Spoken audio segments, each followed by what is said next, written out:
Voilà, bonsoir à toutes et à tous. Je vous propose de débuter cette séance du Conseil communal avec le point 1 qui concerne une motion relative aux finances du CPAS. Et donc, dans la suite des débats budgétaires qui se sont tenus lors de notre réunion du mois de décembre, Madame Euchamp avait déposé en janvier dernier une motion enjoignant les gouvernements régionaux et fédéraux à se pencher sur un refinancement des CPAS. Le point avait alors été reporté pour laisser aux formations politiques le temps de s'accorder sur un texte définitif qui rend compte les préoccupations du plus grand nombre, et des échanges ont effectivement eu lieu entre-temps entre les différents chefs de groupe. Et donc, je vais céder la parole à Madame Euchamp pour la présentation de ce point. Et puis, je laisserai chacun et chacune s'exprimer sur celle-ci. Je vous en prie. Merci.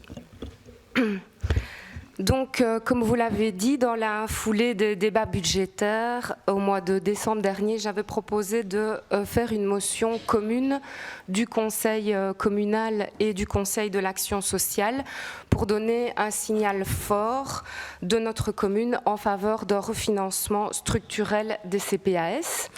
Donc, en effet, chaque année, le constat est le même. La pauvreté augmente dans la commune et le CPAS a du mal à faire face aux besoins grandissants. Donc, pour rappel, Madame Joiret nous avait dit que l'année prochaine, on attendait une augmentation du nombre de revenus d'intégration sociale de 6%. On constate aussi que de plus en plus de personnes qui font appel au CPAS ne sont pas seulement des publics précarisés, mais aussi des gens qui travaillent. Rappelez-vous aussi, en octobre dernier, des citoyens s'étaient mobilisés pour interpeller les autorités communales afin qu'elles interviennent à d'autres niveaux de pouvoir pour demander des mesures d'urgence au niveau de l'énergie. Donc on voit que la situation est vraiment inquiétante. Et la situation, elle est généralisée, elle n'est pas seulement celle du CPAS de Flémal, mais elle est celle de tous les CPAS. Et la Fédération des CPAS tire régulièrement la sonnette d'alarme. Alors effectivement, nous avons eu des échanges entre chefs de groupe et nous n'avons finalement pas pu aboutir à un texte commun puisque Madame Furnemont, chef de groupe MR, nous a fait savoir que son groupe ne soutiendrait pas le texte parce que, je cite, « Il faut rester dans des limites budgétaires raisonnables et les exigences sont irréalistes. Beaucoup d'efforts ont déjà été réalisés et il vaut mieux informer la population des aides déjà en place et favoriser les accompagnements pour y parvenir plutôt que de réclamer un refinancement. » Donc nous avons pu finalement nous mettre d'accord avec les autres groupes, donc IC, PS Écolo. Évidemment, on ne partage pas l'avis du groupe MR puisque l'urgence sociale, elle est là et il faut y faire face. Bien sûr qu'il faut des mesures ponctuelles, comme cela a été le cas au moment de la crise Covid et aussi au moment de la crise énergétique, qui est toujours bien là.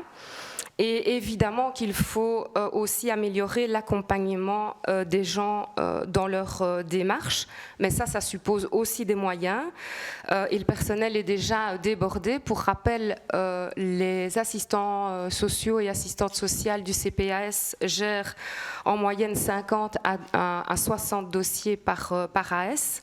Donc évidemment que les aides ponctuelles et les mesures d'accompagnement ne sont pas suffisantes pour faire face à la situation.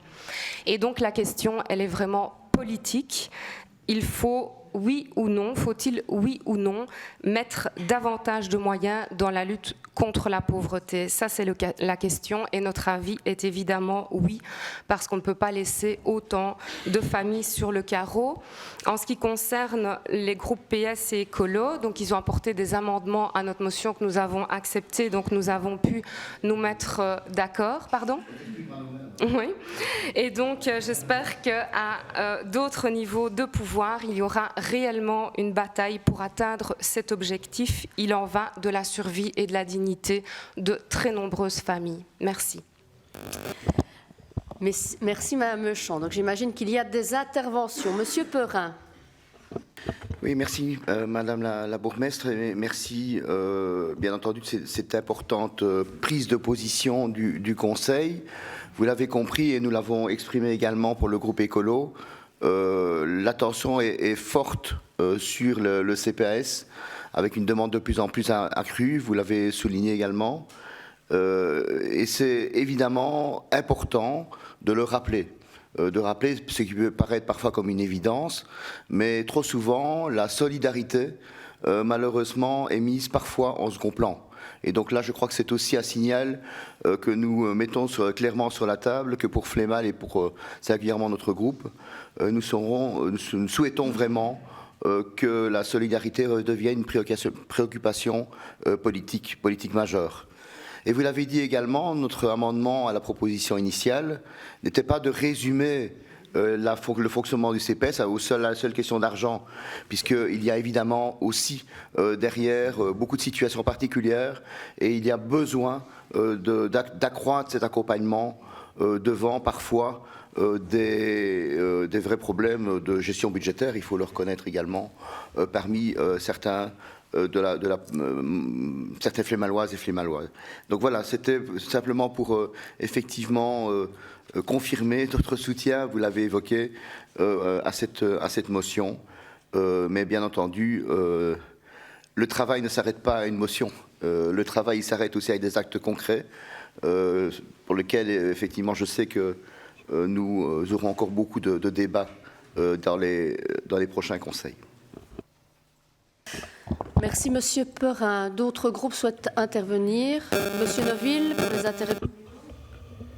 Simplement pour faire de petites remarques, c'est parce que j'ai discuté dernièrement avec des responsables du CPAS et le problème qu'il y a peut-être, qu'il pourrait y avoir, c'est que maintenant le niveau du risque, donc le revenu d'intégration sociale, s'approche dangereusement du SMIC. C'est-à-dire que là, le problème qu'il pourrait y avoir, c'est que c'est le piège à l'emploi. Là, il faut quand même que les gens qui distribuent, je vais dire, les choses au CPAS soient attentifs à ce genre de problème, parce que ça peut éventuellement donner des situations qui sont un petit peu aberrantes.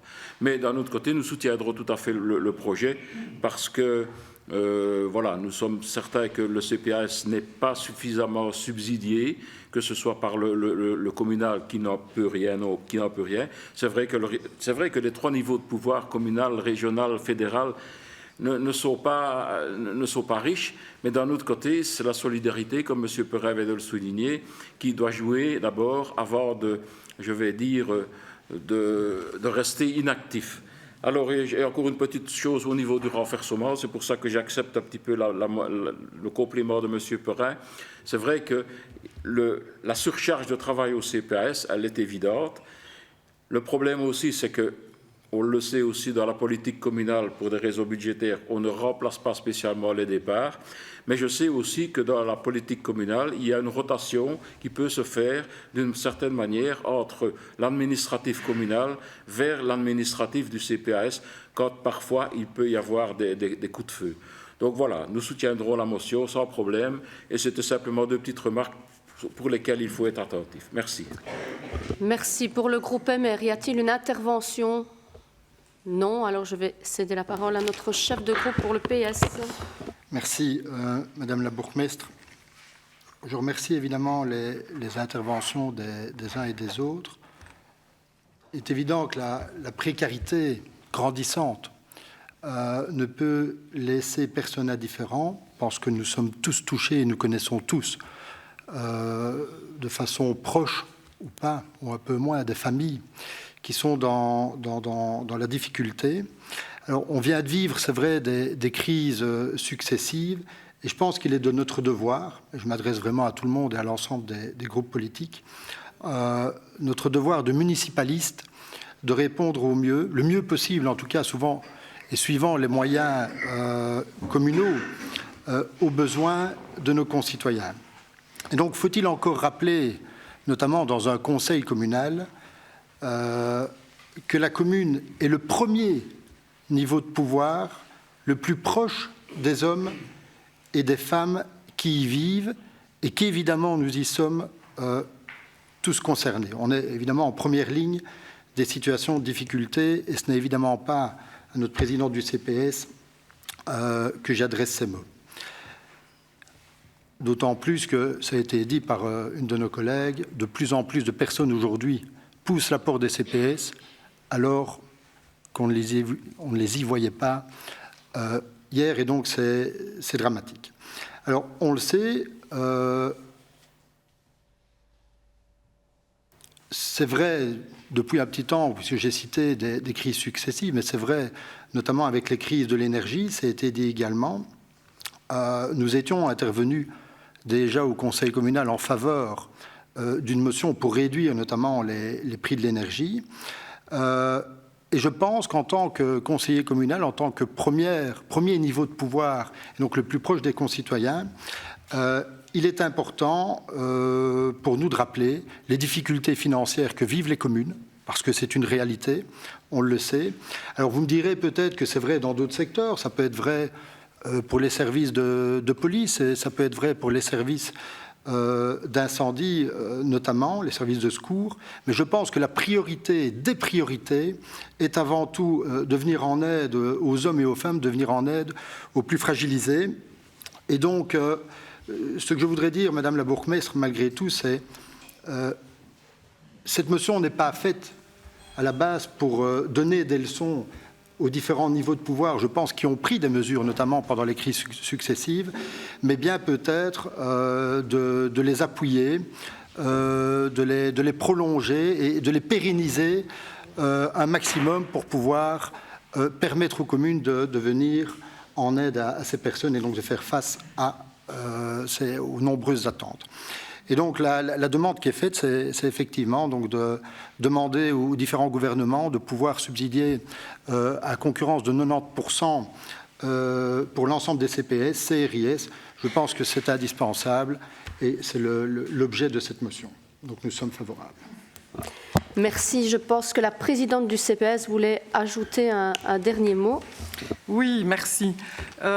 Évidemment, en tant que présidente du CPS, je suis ravie que cette motion soit sur la table, non seulement pour nos concitoyens, mais effectivement, comme vous l'avez tous souligné, par rapport aux travailleurs sociaux qui ne travaillent pas toujours dans des conditions idéales, même si on ne va pas trop dramatiser par rapport à certaines grandes villes, que ce soit Liège ou même Serein.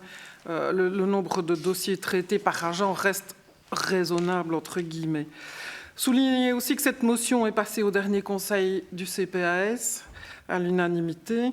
Et puis peut-être quelques précisions par rapport à ce qui a été dit concernant d'abord le montant du risque par rapport au traitement. Je pense que ce n'est pas le risque évidemment qui est trop haut, c'est les traitements qui sont trop bas. Et effectivement, ça crée toute une série de problèmes. Je ne m'étendrai pas plus longtemps là-dessus, mais les conseillers CPAS savent de quoi ils retournent. Et enfin, quand vous parliez aussi finalement de synergie, quand vous soulignez que tout ce qui est administratif pourrait être traité en commun, on a eu fin de l'année un tableau de ce qui se fait en matière de synergie. Vous savez qu'on travaille encore sur toute une série de synergies à venir, et donc je pense qu'effectivement, ça peut un peu arranger les choses, mais c'est réduit par rapport à l'ampleur de la tâche. Voilà, merci. Voilà pour ces explications. Est-ce qu'il y a encore des interventions ou pouvons-nous passer au vote sur cette motion? On peut passer au vote. Alors, qui est pour? Ça va? Qui est contre? Et pas d'abstention. Merci.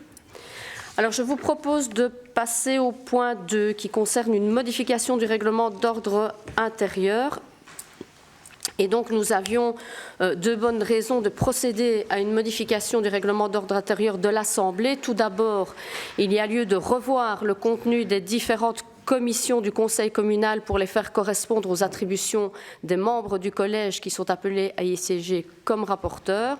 Les attributions ayant quelque peu varié à la suite de l'avenant au pacte de majorité voté en décembre, et donc le texte sera adapté en ce sens. Par ailleurs, par le décret du 18 mai 2022, le Parlement wallon a modifié le Code de la démocratie locale pour y intégrer l'obligation pour les communes de publier les projets de décision du Conseil communal ainsi que les notes de synthèse qui s'y rapportent, et cela au moins 5 jours francs avant la date de la réunion. Cette obligation est donc intégrée aussi dans le règlement qui prévoit une publication sur le site Internet ainsi qu'une conservation de cette publication durant 1 an au moins. Par ailleurs, le règlement charge le directeur général de veiller à ce que les documents publiés soient conformes au RGPD et donc qu'ils soient expurgés des éventuelles données à caractère personnel contenues dans le projet de délibération officielle. On profite aussi de l'occasion pour revoir les dispositions relatives à la mise à disposition des actes administratifs aux membres du conseil communal, la règle étant désormais la transmission de ces pièces par voie électronique. Et donc le texte qui vous est proposé consacre donc aussi cette évolution. On vous demande donc d'approuver ce texte qui sera d'application jusqu'à la fin de l'actuelle législature et qui a fait l'objet déjà d'un avis préalable positif de la part de l'autorité de tutelle. Est-ce qu'il y a des interventions? Monsieur Perrin. Oui, merci pour la présentation. Donc, ce ROI est évidemment essentiel dans le fonctionnement communal et est une pièce maîtresse de notre travail commun dans ce conseil. On a évidemment apprécié, mais c'est jamais que la continuité des modifications légales wallonnes, de travailler à cette transparence par rapport aux citoyens. Je crois que ça évoque chez nous évidemment une volonté de tendre vers plus d'applications citoyennes. Je crois que vous partagez évidemment aussi ce besoin. Je crois que devant également parfois des rejets massifs du monde politique dans son ensemble, je crois qu'une des réponses, effectivement, est de tenter d'impliquer beaucoup plus de citoyens dans les travaux communaux. Par ailleurs, je voulais poser une question sur le lien avec maintenant la publication à travers le web, la vidéoconférence, qui, je pense également, s'avère très intéressant, en tout cas dans les retours que nous avons des citoyens. Je crois qu'il y a pas mal et de plus en plus peut-être de participation. Je crois qu'il y a eu des modifications aussi au niveau du ROI sur ces mises à disposition de ces vidéos du conseil communal. Et donc je voulais voir si ça avait été clairement évoqué dans ce ROI. Il y avait probablement une ambiguïté, excusez-moi si c'était de ces questions le cas échéant. Non, ce n'est pas dans le règlement d'ordre intérieur. Par contre, je pense que sur le web, elles y restent quand même un certain temps, donc elles ne sont pas du tout effacées. Donc on peut aller à chaque fois revoir pendant un long moment, je pense, les anciennes vidéos du conseil communal. Voilà, je n'ai pas dit que c'était un collector et qu'on allait se précipiter vers la révision en boucle ça peut être intéressant, dans nos nuits d'insomnie des conseils communaux, mais je trouvais que c'était intéressant effectivement de le rappeler et je pense que bientôt il y a le vivre à Flémal notamment, et donc si la commune pouvait renforcer encore ce message de cette transparence, je crois que ce serait vraiment, vraiment précieux. Merci Monsieur Perrin. À dire quand même qu'on le met aussi sur le site web, le nouveau site web de la commune et aussi sur les réseaux sociaux. Donc c'est encore 2 canaux d'information, mais oui, on mettra un petit encart aussi dans le Vivre à Flémal sans problème. Est-ce qu'il y a d'autres interventions sur ce règlement? Madame Méchant. Donc nous sommes évidemment favorables aux modifications, comme M. Perel a dit, donc ça va vers le sens de plus de transparence, de démocratie, le fait que les délibérations puissent être accessibles aux citoyens, etc., c'est très positif. Et donc dans la foulée, je me demandais si, je ne sais pas où il faut le poser, mais si on pourrait mettre les questions d'actualité en début de conseil communal. Je pense que c'est ce qui intéresse beaucoup de citoyens et qui ne doivent pas attendre la fin de tout un conseil pour avoir réponse aux questions. Ça se pratique comme ça dans de nombreuses communes, donc je me demandais si on ne pourrait pas aussi en discuter entre chefs de groupe afin d'apporter ces modifications qui iraient dans le bon sens aussi, il me semble. Voilà. Donc j'entends votre demande, mais je pense que le débat avait déjà eu lieu au sein de cette assemblée où il avait été décidé de laisser l'ordre du jour comme ça, mais j'espère que si les citoyens sont présents aujourd'hui, c'est qu'ils s'intéressent, j'imagine, à tous les points également du Conseil communal qui concernent aussi la vie de chacun et chacune de nos concitoyens. J'entends bien, mais bon, parfois les questions d'actualité sont celles qui mobilisent le plus les citoyens. Donc c'est un peu dommage qu'ils doivent attendre parfois 2 heures pour voir accès. En tout cas, je ne peux pas inverser l'ordre du jour aujourd'hui. Donc, je vous propose, alors s'il n'y a plus de questions, de passer au vote. Qui est pour? C'est l'unanimité. Merci. Alors, je passe au point 3 concernant un point de M. Pavone portant sur les dispositions fiscales et financières diverses et notamment le délai de réclamation en matière de taxes communales. Merci. Donc, ce point porte sur une autre adaptation de la réglementation communale en vigueur, cette fois pour tenir compte de la modification apportée au Code des impôts sur le revenu par la loi du 20 novembre 2022. En substance, pour ce qui nous concerne, cette loi porte de 6 mois à 1 an le délai dont disposent les contribuables pour introduire une réclamation en matière fiscale. Délai qui prend cours le 3e jour qui suit l'envoi de l'avertissement extrait de rôle. Et dans la mesure où le Code de la démocratie locale renvoie vers cette disposition pour tout ce qui concerne la fiscalité communale, il nous appartient de mettre en conformité notre réglementation à cet égard. Aussi, plutôt que de modifier chacun des règlements individuellement, il est proposé d'adopter une délibération générale qui s'appliquera à toutes les taxes communales, et cela jusqu'à ce que tous ces règlements aient expiré. Donc, la disposition en question sera alors intégrée d'office dans le texte des nouveaux règlements. Donc ici, nous vous demandons de bien vouloir marquer votre accord sur cette décision afin qu'elle prenne cours dans les meilleurs délais. Merci. Est-ce qu'il y a des questions par rapport à ça? Non. On peut passer au vote. Alors, qui est pour? C'est l'unanimité. Merci. Alors, je passe aux compétences de M. Marc Joos avec le point 4 qui est la création d'un emploi mi-temps maternel. Merci.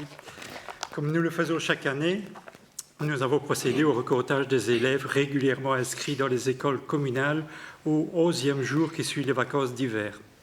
Recrutage dont il ressort que les chiffres nous donnent droit à la création d'un emploi mi-temps maternel à l'école de Mons-les-Liège. Nous vous demandons donc, comme d'habitude en pareil cas, de marquer votre accord sur l'ouverture de cet emploi.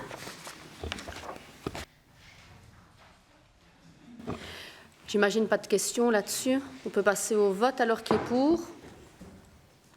C'est l'unanimité, merci. Je passe au point 5, toujours dans les compétences de M. Joos, qui concerne le règlement de travail applicable aux membres du personnel de l'enseignement communal flémallois.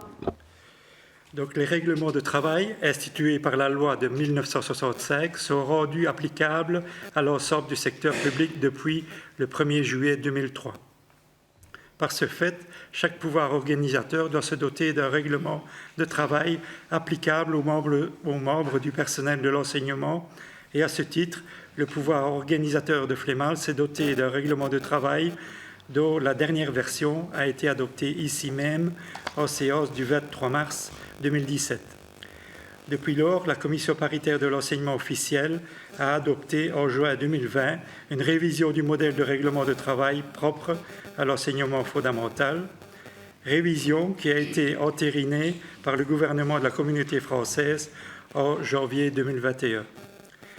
Cette décision ayant force obligatoire, il nous appartient d'adapter notre règlement de travail afin de le mettre en conformité avec le cadre fixé par la Commission paritaire, particulièrement en ce qui concerne la définition de la charge des enseignants.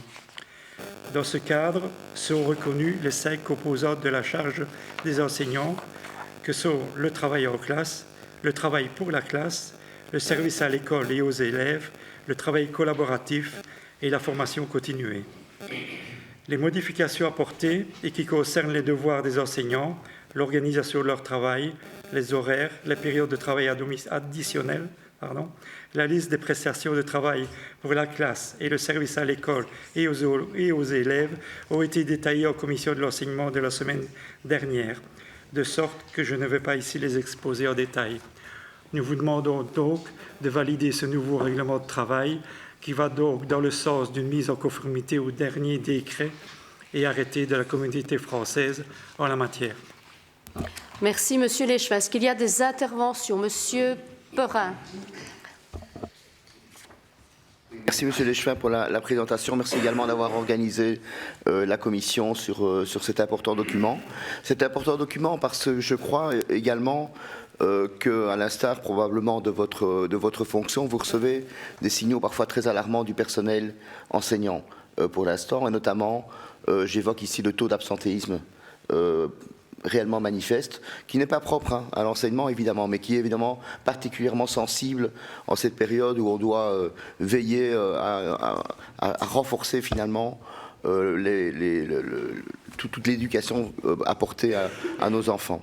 Et donc ma question est la suivante. Est-ce que, à travers ce règlement, vous pensez répondre partiellement à cette nécessité de pouvoir renforcer la motivation du personnel communal, et le cas échéant, voyez-vous d'autres éléments qu'il faudrait amener dans les prochaines semaines à ce Conseil, justement pour travailler avec le personnel enseignant à la motivation du personnel? Monsieur Leschevin. Donc, ici, effectivement, il y a une énorme pénurie au niveau du personnel enseignant. Vous savez que pour recruter des enseignants, bon, nous devons respecter des circulaires de la Fédération Wallonie-Bruxelles. Nous, au niveau local, bien sûr, nous essayons de les encadrer du mieux possible et de les garder motivés. Donc, le PO, dans la mesure du possible, amène tout le soutien pédagogique et au niveau des ressources humaines pour vraiment les encadrer et pour les aider à travailler dans les meilleures conditions possibles. Maintenant, au niveau du règlement, je pense que oui, il va apporter une certaine aide au niveau des enseignants dans leur fonctionnement et dans leur relation avec les parents et les enfants. Monsieur Perrin. Oui, en tout cas, au niveau du groupe écolo, on serait demandeur peut-être d'avoir une commission sur l'enseignement à terme autour de cette question de l'enseignement flémallois et de la place qu'il peut trouver dans la manière finalement de pouvoir nous rassurer sur la pérennité finalement de l'enseignement de qualité. Nous avons pleine confiance dans le personnel, bien entendu existant, mais il y a, je pense, réellement matière à avoir un débat, à avoir un échange d'informations sur le sujet. Pas de problème avec ça, Monsieur Perrin. Monsieur Noville. C'est simplement pour remercier la demande que j'avais faite lors de la commission, en ce sens que dans le dossier, c'était la version finale qui se trouvait. Et on ne savait pas très bien ce qui avait été changé, etc. etc.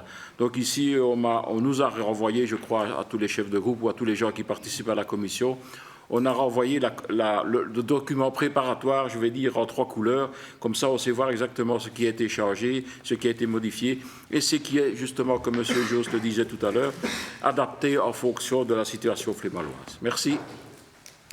Merci, Monsieur Noville. D'autres interventions? Non, on peut passer au vote alors qui est pour. C'est l'unanimité, merci. Alors je passe aux compétences de Monsieur Dister avec le point 6 qui concerne un règlement communal relatif à l'exécution des travaux sur la voirie communale. Oui, merci. Il s'agit ici de procéder à la modification de la réglementation en vigueur, mais cette fois-ci en matière de travaux de voirie. Cette réglementation qui a été adaptée pour la dernière fois en 2017 comporte toutes les impositions faites aux tiers qui sont amenés à procéder à des travaux sur la voirie communale ou à créer de nouvelles voiries dans le cadre de la mise en œuvre de permis d'urbanisation, par exemple. Donc, comme il a été expliqué en commission de la semaine dernière, nous vous proposons ici d'y intégrer 2 nouvelles dispositions. À savoir, la première de ces dispositions vise à limiter la charge d'entretien des espaces verts qui découlent pour la commune des aménagements qui sont envisagés à ce titre. La réglementation proposée impose notamment la production préalable de plans paysagers permettant d'éclairer le service travaux sur sa capacité future à assurer l'entretien régulier des aménagements prévus. Et la seconde concerne le placement de mobilier urbain qui doit respecter certaines conditions minimales et qui sera désormais soumis à l'obtention d'une autorisation du collège communal. Nous vous demandons donc ici d'approuver ces ajouts qui ont pour objet de prévenir les inconvénients susceptibles de résulter d'aménagements réalisés par des tiers. Merci. Est-ce qu'il y a des interventions sur ce point? Monsieur Perrin. Maître, donc effectivement, merci de nouveau pour avoir organisé la commission. En ce qui nous concerne, nous sommes, je dois bien le reconnaître, un peu perplexes de la démarche. Donc en commission, nous avons examiné des modifications, mais sans pouvoir la comparer par rapport au document d'origine. Donc ça veut dire qu'on sent ici qu'à travers ce que vous avez évoqué, il y a une volonté d'économie quelque part ou de rationalisation, mais on n'a pas évoqué des éléments comme l'infiltration ou les problèmes liés à des options qu'on pourrait prendre sur l'écoulement des eaux, sur des risques éventuels. On n'a pas non plus vu des références à d'autres critères qui pourraient être mis en œuvre dans le cas de modifications réglementaires. Donc on reste, si vous voulez, un peu sur notre faim. On comprend la démarche, mais pour nous, elle est insuffisante. Elle devrait aller un pas plus loin, en tout cas. Et dans l'examen qu'on en a fait au niveau de l'ensemble du groupe, on n'a pas compris la réelle priorité, ou en tout cas la manière d'intégrer finalement une gestion communale intégrée de l'ensemble des paramètres. Donc pour ce qui nous concerne, nous nous abstiendrons. D'autres interventions? Non, Monsieur Dister. Oui. Oui, ça je vous comprends, mais en fait c'est simplement ici, c'est des ajouts, donc on ne revoit pas complètement le règlement, hein, c'est vraiment juste deux ajouts. Je suis d'accord avec vous qu'il faudrait aller plus loin dans la réflexion, mais pour l'instant c'est un peu compliqué. Ici on a vraiment fait des ajouts pour les deux sujets qui nous reviennent le plus souvent. Donc comme on en a discuté tout à l'heure, les forces vives au sein du service travaux ne sont plus ce qu'elles étaient il y a 20 ans, ça tout le monde s'en rend bien compte, et c'est vraiment pour ça qu'on voulait imposer le premier point, parce que sinon nous on ne sait plus avoir de vision même à moyen terme. Et le deuxième point, pareil, c'est vraiment suite à toutes les demandes qu'on a, notamment au niveau de la cellule mobilité pour cette partie-là, c'était vraiment pour pouvoir cadrer ceci et essayer de s'y retrouver au mieux. Mais je suis d'accord avec vous qu'il faudrait qu'on revoie le règlement vraiment plus globalement, mais ici c'était vraiment pas le but, c'était vraiment simplement deux ajouts, mais je suis d'accord avec vous qu'il faudrait qu'on le revoie complètement. Mais il nous faudrait pas mal de temps pour pouvoir refaire ça, mais c'est un objectif que j'ai avec les services, mais malheureusement on n'a pas encore eu le temps d'aboutir là-dessus. S'il n'y a plus d'autres interventions, je vous propose de passer au vote. Donc, qui est pour? Qui est contre? Et qui s'abstient? Ça va? Alors, toujours dans les compétences de M. Dister, avec le point 7 qui concerne la mise en vente d'un véhicule Renault Clio qui est hors d'usage. Oui, merci. Donc, comme chacun le sait, tout ce qui altère au patrimoine communal doit faire l'objet d'une décision de notre Assemblée, y compris lorsqu'il s'agit de se défaire d'un bien. C'est en l'occurrence le cas pour un véhicule que l'on vous propose ici de mettre en vente. Il s'agit d'une voiture de type Renault Clio mise en service en 2007, qui était affectée au département des infrastructures et qui ne fera pas l'objet d'un remplacement, car les agents concernés étant désormais invités à passer par la nouvelle plateforme de véhicules partagés gérée par le service logistique. Cette réduction de la flotte de véhicules s'inscrit à la fois dans le PST de la législature et dans le plan de gestion adopté en juin dernier. Donc, la voiture en question étant hors d'usage, nous vous proposons donc de la mettre en vente au candidat acquéreur qui offrira le meilleur prix, sachant que le montant minimum de la vente est fixé à 250 €. Merci. Des questions? Non, j'imagine que non. Donc, est-ce qu'on peut passer au vote? Qui est pour? Unanimité. Merci. Je passe alors maintenant aux compétences de M. Vandeli avec le point numéro 8 qui concerne les prix communal écologie, et c'est une modification du règlement et des conditions d'octroi. Merci Madame la Bourgmestre. Bonsoir à tous et à toutes. Donc, on commençait par un premier point qui était un point énergie, comme ça vient d'être dit. Donc, comme on a eu l'occasion de l'expliquer en son temps, pour des raisons de cohésion, notre règlement relatif à l'octroi des primes écologie, c'est l'action 11 du PST, se calque dorénavant sur la réglementation régionale, non seulement pour la nature des travaux faisant l'objet de primes, et pour l'examen de la recevabilité des demandes, mais aussi pour la pondération des montants octroyés en fonction du niveau de revenu des demandeurs. C'est les fameuses 5 catégories de revenus. Or, il se trouve que cette réglementation wallonne a évolué dans le courant de l'année 2022 en 2 points. Premièrement, pour instaurer un régime de nouvelles aides pour la réalisation d'investissements économiseurs d'énergie et la rénovation d'un logement. Concernant notamment des petits travaux de rénovation légère, c'est les montants de moins de 3 000 €, et la rénovation de toiture. Et ensuite, pour revoir les niveaux de revenus attribués à chaque catégorie de référence, suite aux fameuses différentes indexations. En pareil cas, afin que notre règlement continue à s'appliquer valablement, il nous appartient de le revoir pour y intégrer les mêmes modifications et remplacer les références au dispositif régional qui y sont faites. Ainsi, les modifications apportées à notre règlement sont donc de 2 ordres. Premièrement, viser à remplacer le terme de référence à l'arrêté du gouvernement wallon qui parle désormais de prime à la rénovation et non plus de prime à l'habitation. La seconde vise à supprimer dans notre règlement les niveaux de revenus correspondant aux catégories de référence, se référer maintenant au niveau de revenus contenus dans par la région, et cela dans la mesure où les montants sont susceptibles d'évoluer fréquemment, comme je viens de le dire, en fonction de l'indexation des salaires. Et enfin, on profite de l'occasion pour porter de 4 à 6 mois le délai dans lequel les demandes sont habilitées à rentrer leur formulaire de demande, ce délai prenant cours le jour de la notification du subside par la région wallonne. Donc nous vous demandons ici d'approuver ces 3 modifications qui ont été exposées longuement en commission mercredi dernier en présence de nos 2 conseillères en énergie et PAEDC. Merci. Merci. Est-ce qu'il y a des interventions? Monsieur Perrin. Merci, Monsieur Leschevin. Merci également pour la commission très intéressante. Pour vous dire évidemment que le groupe écolo, nous sommes tout à fait soutenants sur votre initiative. Nous apprécions aussi beaucoup le fait que vous ayez pu vous adapter finalement, y compris dans le non-utilisé des primes, cette capacité à pouvoir réouvrir l'accès à nos citoyens.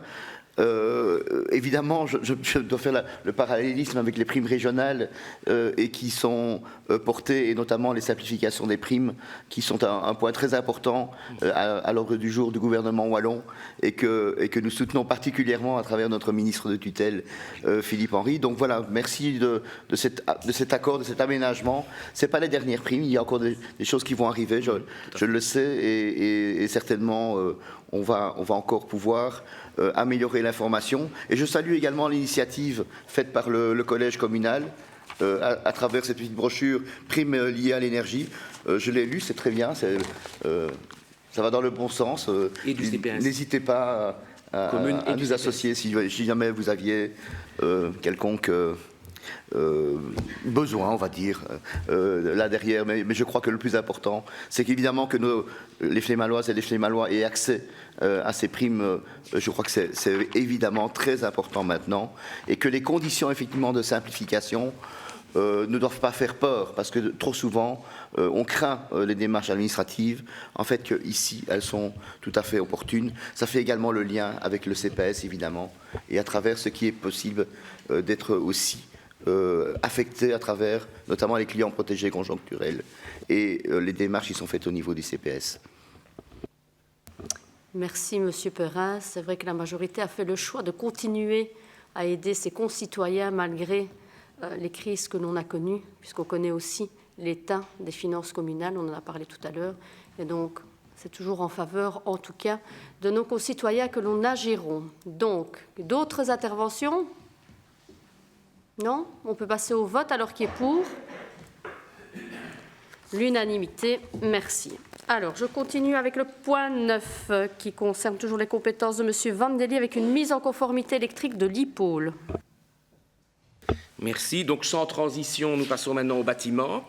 Donc, à la suite d'un rapport de contrôle dressé le 18 janvier dernier par un organisme agréé pour contrôle, pour ne pas le citer, le collège communal, en date du 10 février, a été amené à faire procéder en urgence à l'achat de fournitures nécessaires à la mise en conformité électrique du bâtiment dit l'IPOL, et ainsi de répondre positivement aux infractions qui avaient été constatées. Or, il se trouve que cette demande d'un montant total de 5 900 € dépasse les crédits budgétaires actuellement disponibles dès lors que l'on fonctionne sous le régime, vous le savez, des 12e provisoires, en attendant l'approbation du budget 2023. C'est pourquoi, s'agissant de sécurité, le Collège a jugé opportun de recourir à la procédure d'exception prévue par la législation pour les dépenses urgentes et de commander en urgence les fournitures nécessaires. Sachant que les crédits budgétaires nécessaires au financement de cette dépense urgente sont prévus au budget 2023 et qu'ils seront pleinement exécutoires dès approbation du budget, nous vous demandons ici de bien vouloir admettre cette dépense impérieuse, comme le veut le procédure en pareil cas. Je vous remercie. Merci. Est-ce qu'il y a des interventions? Monsieur Noville. Simplement pour signaler que dans les dossiers, j'ai regardé que pour les propositions de commande, nous avons 2 fois la commande pour le 3e étage, 1 fois la commande pour le 2e étage, rien pour le rez-de-chaussée et le 1er étage. Vous pouvez faire les calculs comme vous voulez, vous n'arrivez jamais à 5 886 €. Donc il faudrait certainement revoir dans le dossier s'il ne manque pas une ou 2 pièces essentielles. Merci. Ce n'est que simplement pour préciser qu'il manque certainement une pièce ou l'autre. On va regarder ça. Merci pour l'attention que vous portez au dossier. Oui, Monsieur Perrin. Oui, merci. Oui, je n'ai pas l'œil de linge de Monsieur Noville, ni la calculette, donc je ne rentrerai pas dans autant de détails, mais je resterai quand même sur un point important pour nous. Souvenez-vous, lorsque nous avons pris collectivement la décision d'investir dans l'IPOL, le groupe écolo était particulièrement soucieux de voir où s'arrêtait la facture du réaménagement. On savait que c'était un chantier ambitieux, qui devait regrouper, et c'était déjà l'objet dès le départ de l'IPOL, toute une série de structures, toute une série d'organisations, et donc ça a vu le jour, hein, ça regroupe, mais force est de constater qu'on revient régulièrement avec des frais supplémentaires. Et donc ma question est assez simple, on va voter pour, hein, évidemment, cet aménagement électrique, mais ma question est beaucoup plus globale. Est-ce que ça va s'arrêter? Est-ce que quelque part, maintenant, on a quand même un peu de stabilité sur le fonctionnement de l'IPOL? Je sais également que des travailleurs se plaignent parfois aussi des conditions, parce que voilà, ça reste un bâtiment ancien qui doit faire l'objet d'une rénovation. Et donc voilà, ma question est, est-ce qu'il y a encore des travaux importants qui risquent d'être planifiés, même si, bon, là, ici, on est quand même dans un effort modeste. Merci, Monsieur Vandelli. Bon, pour répondre à votre question, donc, comme vous le savez, à l'intérieur de l'IPOL se trouve toute une série d'organisations qui, pour pouvoir pratiquer dans le bâtiment, doivent pouvoir obtenir des subventions, doivent obtenir une certaine certification du bâtiment. Et donc, c'est dans le cadre de ces futures demandes de financement qu'un certain nombre de ces organisations nous ont demandé donc une visite, ce que nous avons donc acté. Il faut savoir que quand on a décidé d'installer l'IPOL et tous les différents services dans les différents bureaux, eh bien, vous savez bien que forcément, le bâtiment n'était pas nécessairement utilisé exactement de la même manière, les ordinateurs n'étaient pas spécialement ciblés dans telle partie du bâtiment et autres, et donc, résultat, il y a peut-être à certains endroits un petit manque d'électricité, à d'autres pas. Et puis vous savez bien aussi, quand on utilise un bâtiment, il y a l'usure classique des choses. Et donc, résultat, c'est pour ça qu'il y a toute une série de petites modifications qui doivent être faites. Et donc, les 5 900, effectivement, c'est le prix des matériaux. Et le service électrique de Montéchevinat va aller faire les travaux incessamment sous peu. Monsieur Perrin. Oui, on salue évidemment l'initiative de le faire par les travaux communaux, de ne pas avoir recours à un marché, effectivement, j'imagine pour une question d'économie. Mais voilà, en tout cas, ce qui nous concerne, vous avez compris, on sera attentif évidemment à ce développement, mais évidemment de ne pas sacrifier le confort des utilisateurs. Je crois que c'est un élément essentiel, mais on est quand même attentif à voir cette progression. Merci. D'autres interventions sur ce point, Monsieur Thirion. Oui, bonsoir, Madame la bourgmestre. Une question pour Monsieur Vandelli. La remise à conformité du bâtiment au niveau électrique, c'est suite à la vente l'achat du bâtiment, je suppose. Oui, donc c'est une deuxième intervention. Donc, la prochaine fois que la certification doit avoir lieu, c'est quand? Monsieur Vandelli, mets ton micro. C'est tous les 5 ans. Tous les 5 ans. Merci. Voilà, s'il n'y a plus d'autres interventions, on peut passer au vote. Alors, qui est pour? Je vois que c'est l'unanimité.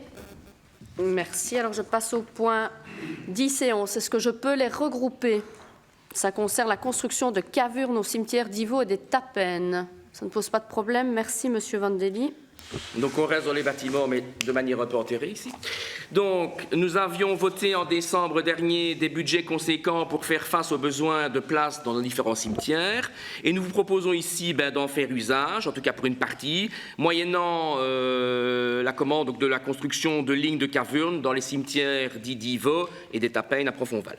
Donc concrètement, il s'agit au point 10 de notre ordre du jour de doter le cimetière d'Ivaux de 50 cavernes pour un montant estimé à 40 000 € et pour le point 11 de doter le cimetière des Tapennes de 48 cavernes pour un montant aussi estimé à 40 000 €. Donc chaque caverne étant conçue pour recevoir 2 urnes, cette double opération porte donc la création de près de 100 nouvelles places dans chacun des 2 cimetières concernés. Donc nous vous demandons ici d'approuver les conditions de ce marché telles que mentionnées dans le cahier de charge qui a été établi par le service technique et de retenir la procédure négociée sans publication préalable pour la passation de ce marché.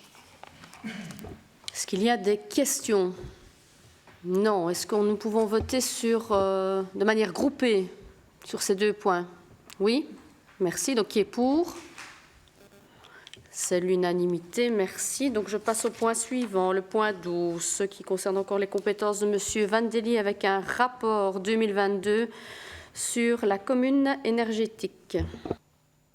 Merci. Donc, après 2 points bâtiments, nous revenons à la transition énergétique avec, comme ça vient d'être dit, le rapport 2022 de notre conseillère en énergie. Donc, conformément à l'arrêté ministériel qui octroie une subvention de fonctionnement aux communes concernées, nous sommes amenés à soumettre à votre approbation le rapport de la conseillère en énergie qui constitue une synthèse des différentes actions entreprises par elle et l'équipe du 1er janvier au 31 décembre 2022. Donc ce rapport est donc rédigé selon un modèle classique fourni par la région wallonne qui reprend 3 thèmes suivants. Le premier qui est la gestion énergétique des bâtiments communaux comprenant le cadastre, la comptabilité énergétique, les investissements et les économies réalisées. Le deuxième, la synthèse des vérifications du respect des normes PEB dans les demandes de permis d'urbanisme. Et enfin, les actions d'information, de sensibilisation du personnel communal, du grand public et au sein des écoles. Donc je ne vais pas ici énumérer l'ensemble des actions mentionnées dans ce rapport, qui est détaillé et chiffré, qui comporte 18 pages, mais bien résumer les principales avancées observées pour l'année 2022, telles qu'elles ont été longuement exposées en commission mercredi dernier. Alors, premièrement, concernant la gestion des bâtiments communaux, tout d'abord, on relève, premièrement, qu'une quinzaine de mesures correctrices ont été apportées aux différentes installations. Il s'agit d'interventions telles que le remplacement de vannes ou encore l'entretien de chaudières. D'autre part, 14 projets d'investissement énergétique ont été instruits ou réalisés. Il s'agit notamment du projet de l'école de Ramet, du remplacement des châssis à l'école de Profondval ou encore le placement d'éclairage LED, notamment au CPS. Alors, toujours au niveau des investissements, le rapport met aussi en évidence les travaux attribués dans le cadre de la centrale d'achat pour un montant de 773 000 dans le cadre des contrats de performance énergétique à l'école Jean Beulers, aux AWIR, à l'IPOL et aux services travaux, mais aussi pour un montant de 490 € pour des travaux à l'école Sardavet dans le cadre du... 490 000, pardon, dans le cadre du Design and Build. Deuxièmement, concernant la vérification du respect des normes PEB dans les demandes de permis d'urbanisme. Donc, comme chaque année, on observe que 5 permis ont été traités en profondeur par Marie, notre conseillère en énergie, tous les autres étant évidemment traités par le service urbanisme. Et troisièmement, la sensibilisation. Donc, si je vous parle du personnel, elle s'opère désormais, comme je le dis chaque année maintenant, de façon régulière tout au long de l'année. Mais on note en particulier qu'au cours des 12 derniers mois, une action de promotion de vélo en tant que véhicule à privilégier pour se rendre au travail a été mise en avant, notamment via l'écoteam. Alors l'information à destination du grand public, mais aussi au niveau des écoles, a quant à elle donné lieu à 558 sollicitations par téléphone, par mail et autres, et 4 actions spécifiques. Consistant dans notamment l'information sur les achats groupés d'énergie via Wikipower. Le challenge école 0 watt, c'est l'école de Ramioul. Le projet Walloreno et le suivi d'aide avec le CPS pour 30 audits logements. Et enfin, la fameuse plateforme de rénovation énergétique dans le cadre du pôle Flémal-Serein. Alors, telles sont les principales données chiffrées qui figurent dans ce fameux rapport, auxquelles viennent s'ajouter d'autres aspects de la gestion énergétique, tels que, par exemple, le verdissement de la flotte de véhicules, qui compte désormais 7 véhicules électriques, ou encore le nombre de primes écologie octroyées en 2022, qui s'élève à 30 pour un montant de 15 000 €. En tout état de cause, je pense qu'on peut être satisfait, même fier, des effets positifs de cette politique, et je vous propose donc d'approuver les termes du rapport 2022 de notre conseillère, rapport qui, vous le savez, sera transmis au pouvoir subsidiaire pour qu'il liquide la subvention accordée à la commune, qui est de 2 125 €. Merci. Est-ce qu'il y a des interventions sur ce rapport? Non. Est-ce qu'on peut passer au vote alors? Qui est pour? C'est l'unanimité. Je vous remercie. Alors, le dernier point, le point 13, réquisition d'immeubles inoccupés, c'est un accord sur l'échange de données. Merci. Donc, effectivement, on passe à un point logement qui a aussi été discuté longuement en commission mercredi. Donc, nous avons déjà eu l'occasion d'évoquer à diverses reprises la volonté qui est la nôtre, en partenariat avec l'Agence immobilière sociale et l'intercommunale immobilière, auxquels nous sommes partenaires, de lutter contre la problématique des logements inoccupés.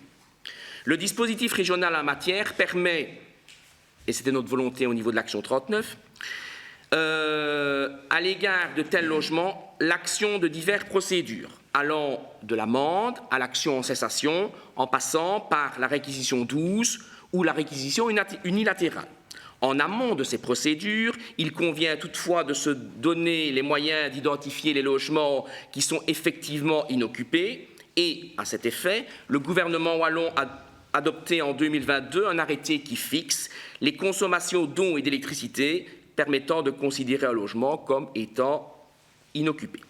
Concrètement, ce sera le cas des habitations présentant une consommation annuelle d'électricité inférieure à 100 kW et une consommation annuelle d'eau inférieure à 15 m3. Dans la pratique, il est prévu que la gestion des réseaux de distribution et le service public de distribution d'eau communiquent chaque année la liste des logements n'atteignant pas ces seuils de consommation. Toutefois, pour bénéficier de cette communication, il faut qu'au préalable, nous ayons adhéré à l'accord relatif aux modalités d'échange des données, et cela en relation avec le fameux dispositif pour le règlement général de protection des données privées. Tel est l'objet du point 13 de notre ordre du jour, qui porte donc sur l'adhésion de la commune à l'accord relatif aux modalités techniques et organisationnelles de l'échange de données dans le cadre de la lutte contre les logements inoccupés et qui, dans ce cadre, désigne notre responsable logement pour la gestion du traitement de ces données. Merci. Merci. Y a-t-il des questions ou des interventions plutôt? Monsieur Perrin? Oui, très brièvement, de nouveau, on a eu l'occasion d'en discuter en commission, mais pour vous dire évidemment qu'on soutient tout à fait la démarche, je crois que ce n'est pas une mesure qui va qui est intrusive au sens du RGPD, mais c'est bien une mesure qui doit permettre effectivement d'aller vers ces logements inoccupés. On sait que combien c'est difficile. Ma question était de savoir quelle temporalité, à partir du moment où nous adoptons ici, quand allons-nous recevoir les informations et comment vous voyez la mise en œuvre ultérieure? C'est une question de mois ou plus ou moins, je ne sais pas. Monsieur Vandeli? Donc effectivement, la première étape, comme vous venez de le dire, c'est l'adhésion. Une fois que l'adhésion est faite, communication va être faite au niveau des gestionnaires. Et on espère que dans les mois qui viennent, 5-6, me dit-on à l'échevinat, on pourra déjà avoir des premières informations, puisque l'objectif, comme je l'ai dit en entrée de ma présentation, c'est vraiment de travailler avec l'agence immobilière Serein et l'intercommunale pour pouvoir, via l'opération Paris, donc je rappelle, c'est tout simplement permettre à des propriétaires de pouvoir obtenir jusqu'à 70-75 000 € de prêts pour pouvoir faire de la rénovation, pour pouvoir réintégrer ensuite des citoyens dans des logements à des tarifs inférieurs à 30%. Donc voilà, on va avancer dans les mois. Vous dire exactement la temporalité, c'est difficile, puisqu'on est vraiment dans le premier objectif, qui est de passer cette convention. Mais je reviendrai vers vous d'ici quelques mois pour vous expliquer la suite de... On fera certainement une commission spécifique avec des données chiffrées. Je pense que ce sera plus parlant à ce moment-là. Est-ce qu'il y a d'autres interventions? Non, on peut passer au vote alors qui est pour. C'est l'unanimité, merci. Je passe maintenant aux compétences de Mme Passani. Alors, le point 14, on demande le retrait du point. C'est une question de procédure, puisqu'il y a eu un dépassement des délais, et donc on est dans l'obligation de reporter ce point. Donc. Alors, je passe du coup au point 15, dans les compétences de Mme Passani, qui concerne la suppression d'une servitude publique de passage rue Jean-Barthélemy et rue Chéry. Merci Madame le bourgmestre. Bonsoir à tous. Nous sommes amenés à venir devant vous avec une demande de permis qui porte sur la construction de 15 maisons unifamiliales sur un terrain qui est situé rue Jean-Barthélemy et rue Chéry dans le quartier de Mons-le-Liège. Dans ce point, il est question de la création d'une voirie.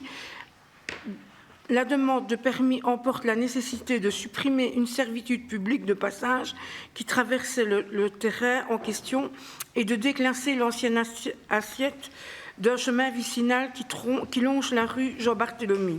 Dans la mesure où, d'une part, la suppression de la servitude de passage répond à une demande des riverains et d'autre part, le déclassement du chemin consiste dans la régularisation d'une situation existante, il y a lieu de considérer que ces cheminements ne sont plus utilisés et qu'ils ne sont d'ailleurs ni matérialisés ni visibles.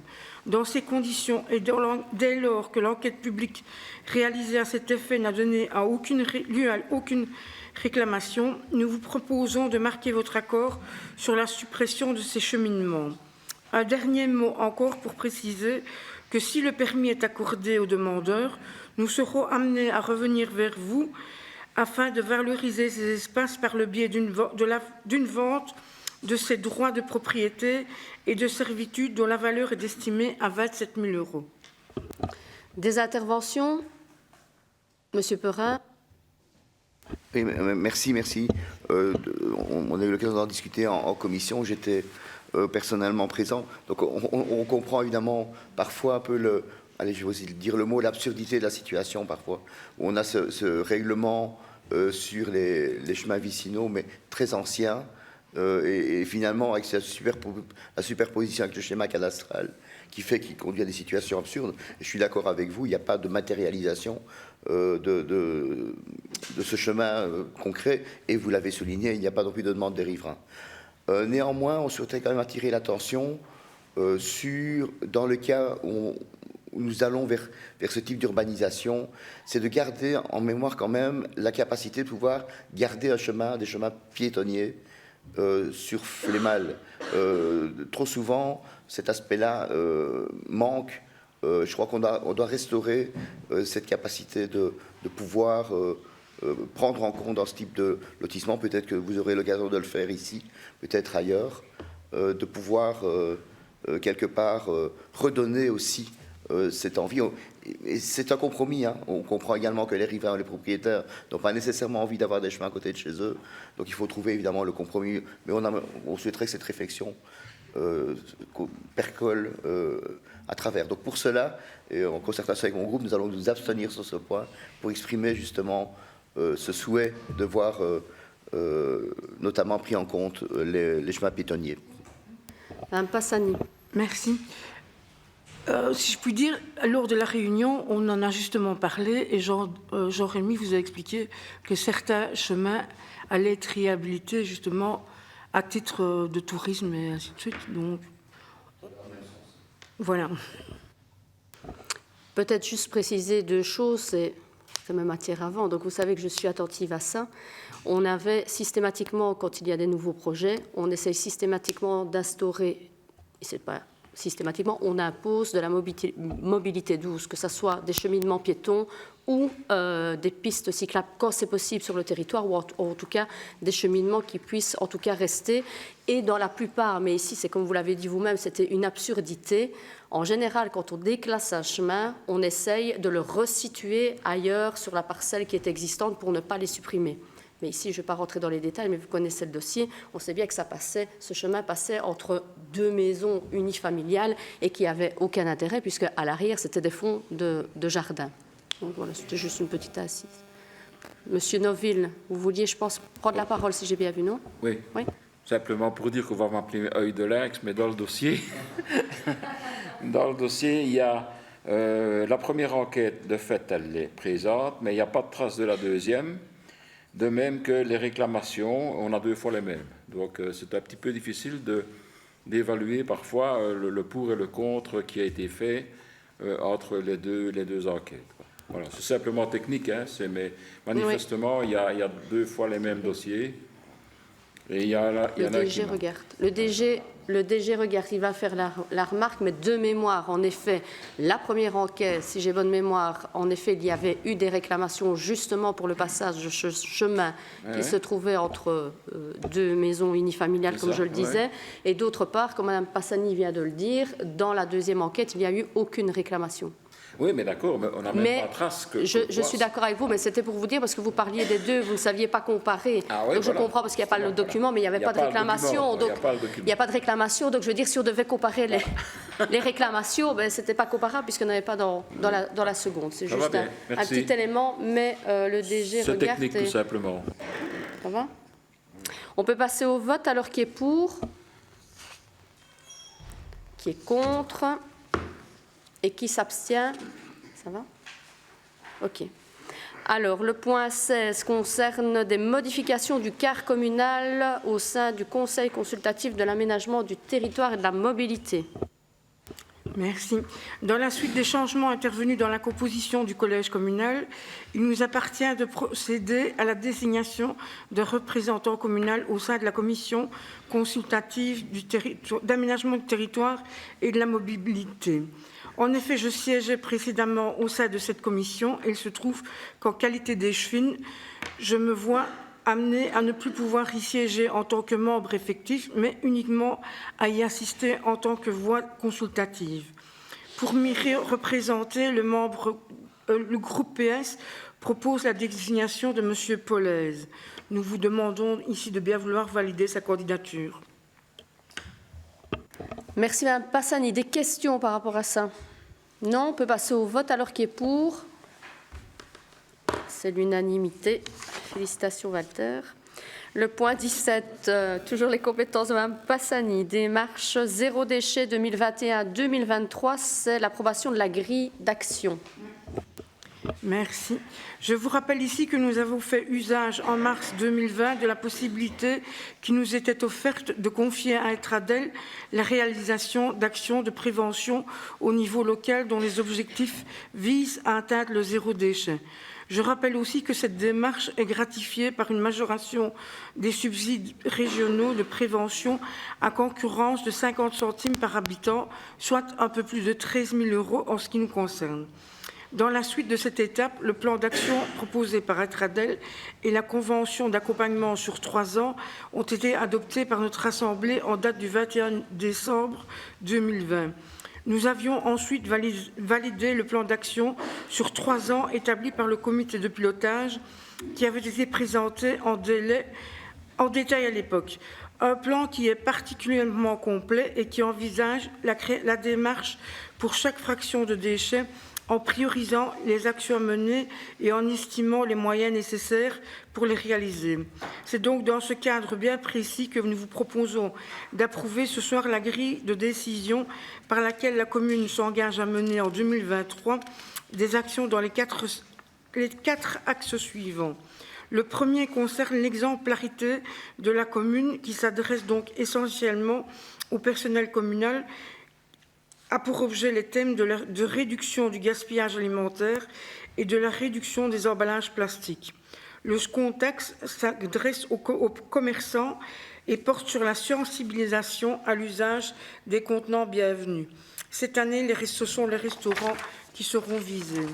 Le troisième axe a pour objet de sensibiliser un acteur de l'économie sociale à la collecte et ou au traitement des objets réutilisables, et ce, en partenariat avec la ressourcerie du pays de Liège. Enfin, un axe d'information, de formation et d'animation qui se décline en 4 actions. L'une porte sur la sensibilisation de la salle de bain zéro déchet. La seconde porte sur la sensibilisation des citoyens à la consommation de l'eau du robinet pour réduire la quantité d'emballage plastique. La troisième concerne le réemploi et la réparation Elle prend forme d'un livret et d'un dossier à destination des enfants. Et enfin, une dernière action concernant encore le gaspillage alimentaire qui sera évoquée lors d'un atelier et au moyen de support de communication. Voilà de façon synthétique les actions que nous vous proposons de mener en 2023 et qui auraient dû être expliquées en commission, mais la dame était absente. Merci. Voilà, des questions, des remarques. Monsieur Noville. Simplement une remarque. Est-ce qu'il existe ici sur Flémal un repair café, là où on peut réparer systématiquement les objets, je vais dire, réutilisables, mais autre chose que la ressourcerie, quoi. Tout à fait. Il existe. Il faudrait peut-être le mettre en évidence. Oui, il se tient au centre culturel et je pense que c'est le 31 mars.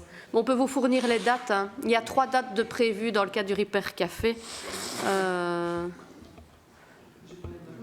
Mais on n'a pas les dates en tête, donc on va le donner, mais je crois que c'est fin mars. Ça va bien, merci. Simplement, voilà. D'autres interventions? On peut passer au vote, alors qui est pour? Unanimité, merci. On passe alors au point 18 qui concerne la création d'un marché des producteurs locaux. Ce point porte à la fois sur la mise en œuvre du programme stratégique transversal qui comporte la mise en œuvre d'actions en faveur de la consommation locale et sur la mise en œuvre du plan de l'Agence de développement local qui envisage l'organisation d'un marché des producteurs et des artisans locaux. Pour rencontrer ces objectifs, nous vous proposons d'organiser un marché mensuel des producteurs locaux qui se tiendra tous les premiers vendredis du mois de 15 à 19 heures entre les mois d'avril et de septembre et qui se positionnera au centre-ville sur l'esplanade qui fait face à la bibliothèque communale et à la polyclinique. Afin de donner à cette organisation un cadre légal, il convient d'en intégrer le principe dans notre règlement relatif à l'exercice d'activités ambulantes sur les marchés publics et le domaine communal qui envisage l'ensemble du dispositif applicable à ces marchés en matière d'occupation et d'attribution des emplacements, d'abonnement, d'autorisation, d'occupation du domaine public. Notons que pour ce marché spécifique, le règlement proposé prévoit que le collège est chargé de la gestion et de l'organisation de la manifestation, en ce compris la division du marché en emplacements, la définition des critères d'attribution, l'établissement de la liste des marchands et l'établissement du plan d'occupation. De même, le collège est aussi habilité à apporter toute modification utile à la bonne organisation de ce nouveau marché qui sera donc inauguré le 7 avril prochain. Merci. Est-ce qu'il y a des interventions sur ce dossier? Non, on peut voter alors qui est pour? L'unanimité. Merci. Alors, est-ce que je peux grouper les points 19 et 20 qui concernent le rapport d'activité, le bilan de l'ADL pour 2022? Ça veut dire oui. Passani. Merci. Comme on le sait, la région wallonne a assigné aux ADL une méthode de travail qui n'est pas sans rappeler celle du programme stratégique transversal, puisqu'elle prend la forme de priorités qui se déclinent en objectifs à atteindre par le biais d'actions spécifiques planifiées à court, moyen ou long terme. Je ne vais bien évidemment pas refaire l'évaluation précise de tout ce qui a été détaillé dans le rapport de 71 pages mis à la disposition des conseillers et qui a été explicité en commission la semaine dernière. Je rappellerai juste que toutes les actions menées tendent à atteindre des objectifs d'accompagnement, de promotion et de réseautage des acteurs économiques locaux, mais aussi d'image et d'attractivité du territoire, ainsi que la création d'emplois. Pour faire simple, je vous dirais qu'au terme de cette première année, le bilan se présente comme suit. Pour ce qui concerne l'objectif d'accompagnement des acteurs économiques, 12 actions ont été définies, parmi lesquelles l'une étant accomplie complètement, 8 sont en cours de réalisation et 3 doivent encore être entamées. Pour ce qui concerne l'objectif de promotion des acteurs économiques, parmi les 10 actions reprises dans l'agrément, 6 ont été entamées, tandis que 3 doivent encore l'être et qu'une de ces actions a été supprimée. Au niveau du réseautage des acteurs économiques, 7 actions sont planifiées, parmi lesquelles 5 sont en cours de réalisation et 2 doivent encore être entamées. 8 actions doivent par ailleurs tendre à l'amélioration de l'image de la commune et à ce niveau, on observe que 5 actions sont en cours de réalisation, tandis que 2 n'ont pas encore été entamées et qu'une a été supprimée. Enfin, les 7 actions à mener en vue de la création d'emplois sont d'ores et déjà toutes entamées. Je rappelle qu'à ce sujet, certaines actions sont planifiées à long terme, c'est-à-dire 6 ans et plus. Il n'est donc pas anormal que certaines actions ne soient pas encore lancées. Quant aux actions qui sont supprimées, leur retrait du plan d'action est consécutif à l'adoption en 2022 du plan de gestion dans le cadre du plan oxygène de la région wallonne. Néanmoins, globalement, notre tableau de marche est bien conforme à la planification que nous nous sommes assignés au travers du plan d'action de l'ADL.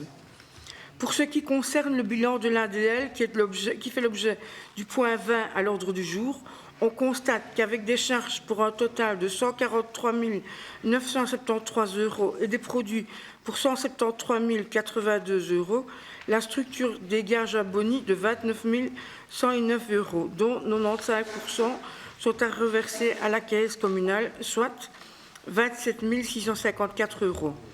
Nous vous demandons ici de bien vouloir approuver à la fois ce bilan et le rapport d'activité 2022. Merci. Des interventions sur ces rapports? Monsieur Perrin. Juste pour remercier la Commission et la qualité du rapport qui a été fourni et les moyens qui sont toujours un peu compliqués à mobiliser, effectivement, dans une période de crise. Donc voilà, nous n'avons pas d'éléments et on est favorable. Merci, Monsieur Perrin. Pas d'autres interventions. On peut passer au vote. Alors, je peux faire voter sur les 2 points en même temps? Oui. Qui est pour? C'est l'unanimité. Merci. Je passe aux compétences de Mme Joiret avec le plan stratégique de sécurité et de prévention, prolongation du 1er janvier au 31 décembre 2024. Merci.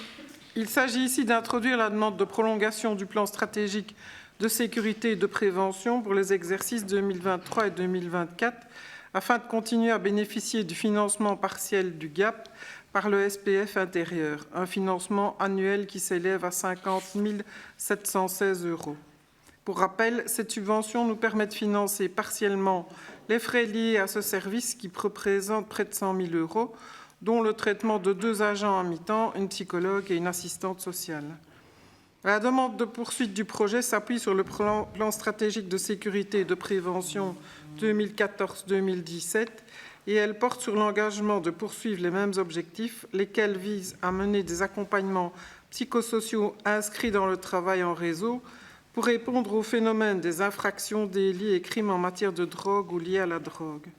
Cela recouvre la production et le trafic de drogues synthétiques et de cannabis, ainsi que la vente de stupéfiants et les nuisances publiques liées à l'usage des drogues. Nous vous demandons d'approuver cette demande de prolongation du projet. Merci. Des questions par rapport à ce point? Non. On peut passer au vote. Alors, qui est pour? C'est l'unanimité. Je vous remercie. Je passe alors au point 22 qui concerne la zone de police concernant le détachement d'un INPP. Alors comme nous l'avions précisé en décembre dernier, le budget de la zone de police pour 2023 emportait tous les moyens nécessaires au financement du cadre du personnel de la structure. Néanmoins, nous avons appris en janvier qu'une inspectrice principale partait en formation à partir du 1er mars, de sorte qu'il convenait d'assurer aussi son remplacement en unité pour ne pas déforcer le corps de police. Ce détachement s'accompagne d'une dépense de transfert dont le montant est estimé à 99 000 €, un coût que nous n'aurions pu anticiper dans le budget et pour lequel nous ne disposons donc pas de crédit suffisant.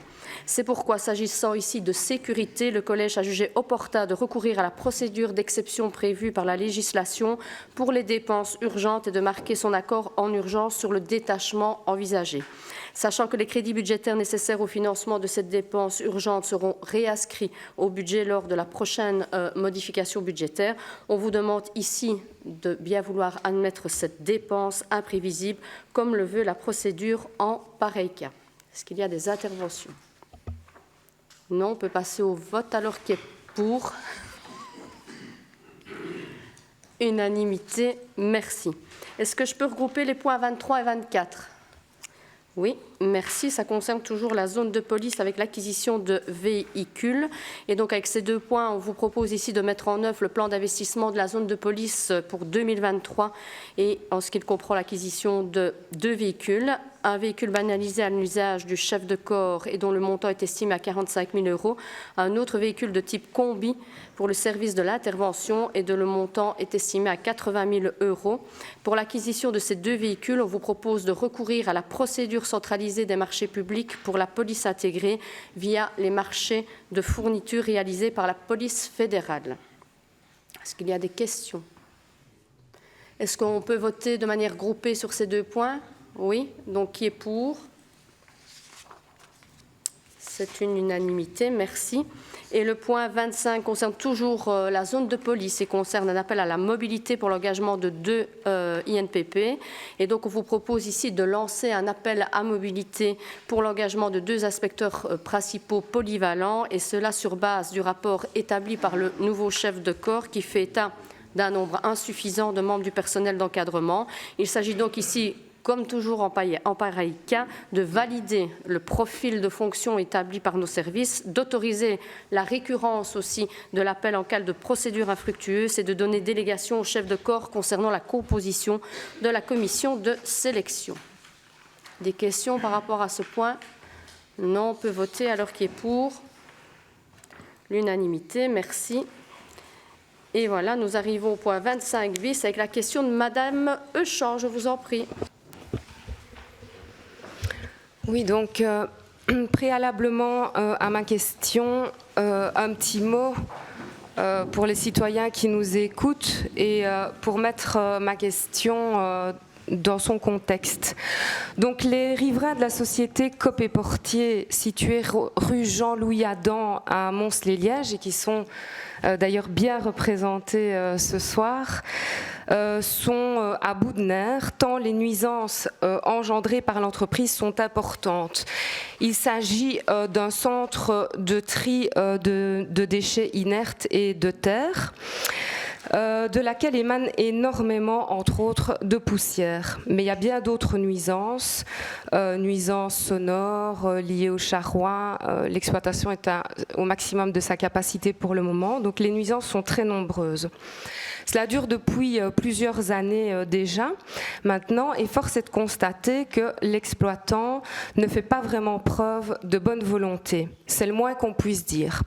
En octobre dernier, M. Perrin était d'ailleurs déjà intervenu sur le sujet, et Mme Simonis, qui était alors bourgmestre, avait répondu qu'elle prenait la situation très au sérieux, que les plaintes étaient systématiquement relayées à l'organe de contrôle des permis d'exploitation des entreprises et que la police de l'environnement avait déjà dressé plusieurs constats et avertissements. Elle avait aussi reconnu que le manque de volonté de l'entreprise d'arranger les choses et qu'il fallait dès lors imposer des conditions d'exploitation plus strictes et drastiques pour diminuer les nuisances. Elle avait ajouté que la procédure était en cours. La procédure étant à présent terminée, j'en arrive à ma question. Pourriez-vous nous dire quelles décisions ont été prises par le collège communal concernant les modifications des conditions particulières d'exploitation de l'entreprise Cop et Portier afin de réduire de manière drastique les importantes nuisances subies par les nombreux riverains de cette exploitation et préserver la santé publique? Ces mesures vont-elles réellement permettre aux riverains de vivre normalement sans poussière comme c'était le cas auparavant? Merci pour votre réponse. Merci. Donc, pour votre question, Madame Euchamp, et donc, comme vous le savez, une procédure, et je sais que les riverains le savent, puis avoir des contacts également avec plusieurs d'entre eux, ont été enclenchés par le collège au cours de l'année dernière, visant à renforcer les conditions d'exploitation de la carrière dans le sens souhaité par les riverains. Et c'est vrai que nous avons reçu fin janvier un projet de décision établi en ce sens par le fonctionnaire technique de la région wallonne. Ces modifications telles qu'elles sont projetées emportent en particulier l'obligation pour l'exploitant de procéder à un arrosage plus fréquent des pistes, à une brumisation et à une limitation en hauteur des stocks en silo, au nettoyage de la voirie recouverte d'enrobés rue Jean-Louis-Adam, au lavage systématique des roues des véhicules, à la limitation de l'accès aux pistes aux seuls véhicules à pneus et non à chenilles, au déversement de puits à dumper, à la tenue d'un registre des plaintes et à l'organisation d'un nombre minimum de réunions du comité d'accompagnement. Et dans le cadre de la procédure, nous avons en outre été appelés à entendre l'exploitant dans ses remarques. Et à cette occasion, nous avons pu à la fois défendre le bien fondé des nouvelles conditions d'exploitation en termes de tranquillité et de propreté publique, inviter l'entreprise à communiquer davantage avec les riverains quant à l'évolution de l'exploitation et prendre connaissance des investissements déjà consentis par l'entreprise pour réduire les nuisances et en particulier pour espacer les périodes de concassage. Au terme de l'instruction du dossier, le collège a donc finalement décidé de reprendre les conditions additionnelles prescrites par la région wallonne, c'est-à-dire toutes les conditions, des conditions qui nous apparaissent à la fois admissibles pour la société et susceptibles d'apaiser la situation des habitants du quartier.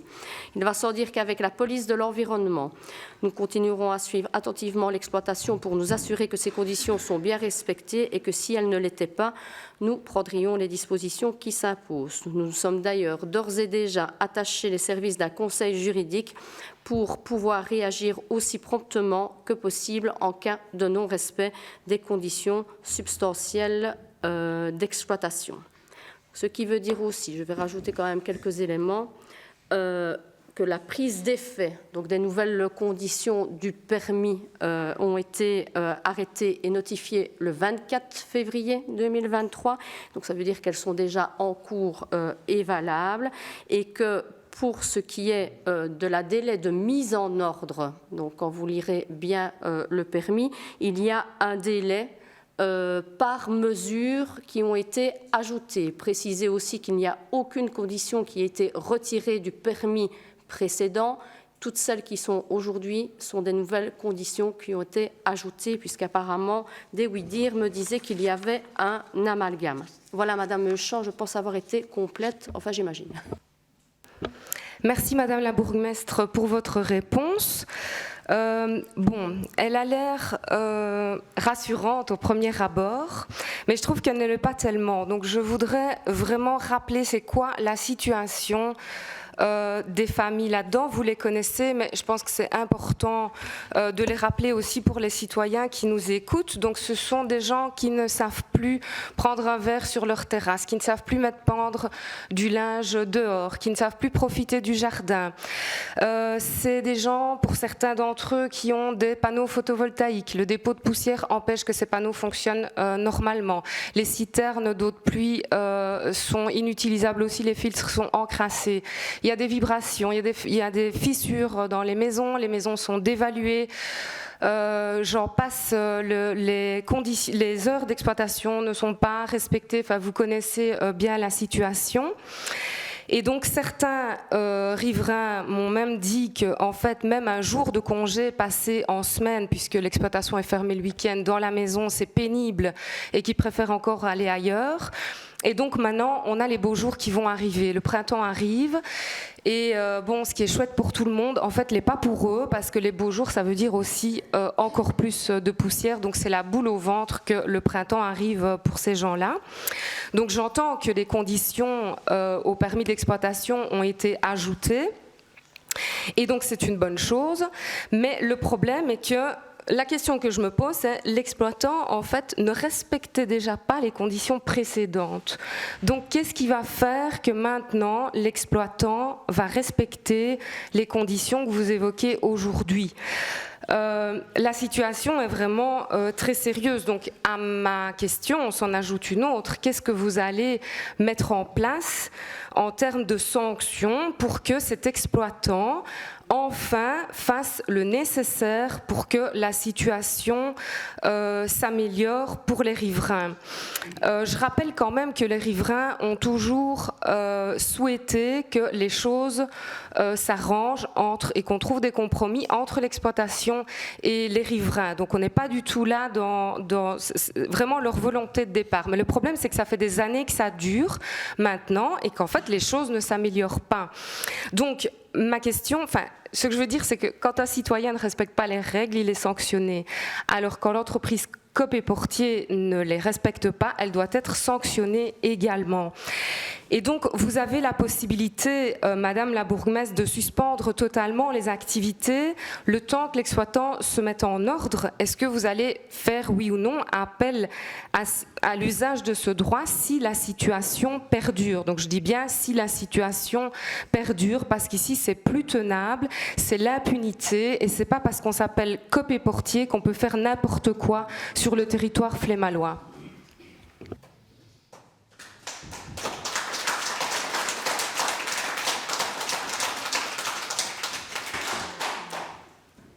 D'autres interventions, Monsieur Perrin. Oui, merci. Comme l'a rappelé Valérie Euchamp tout à l'heure, nous étions intervenus il y a 2 conseils communaux avec le même constat. Et on avait aussi mis à l'ordre du jour de ce conseil effectivement une situation très grave finalement dans laquelle les riverains se trouvent maintenant. On a aussi demandé des informations. Nous avons, je vais être modeste, contribué aussi à l'information des riverains à l'instar des actions qu'on peut entreprendre dans le cadre de nos fonctions. Mais vraiment, force est de constater qu'avec le rapport de la fonctionnaire technique, effectivement, la situation reste vraiment problématique. Je crois également que des signaux nous arrivent, notamment de certains matériaux, installations mobiles sur site, qui pourraient même voir se déplacer les effets de poussière. Et ça, c'est quand même également préoccupant. Donc en ce qui nous concerne, voilà, on insiste vraiment aussi fortement pour que solutions concrètes soient trouvées le plus rapidement possible devant une situation qui ne va pas dans le bon sens. Merci. Donc, je vais quand même réagir parce que je... Oh, pardon. Non, mais je réagirai après, parce que si je dois réagir à toi aussi, donc, je vous en prie. Non, c'est simplement pour rappeler que ce problème-là, je le connais un petit peu personnellement, parce qu'à Choquier, avec la centrale à béton, on est dans les mêmes conditions. Le terril de l'AENA, les gens qui habitent l'AENA sont aussi dans les mêmes conditions, parce que les poussières, surtout en temps sec, etc., on n'arrose pas l'État, on ne brumise pas, comme on l'a dit.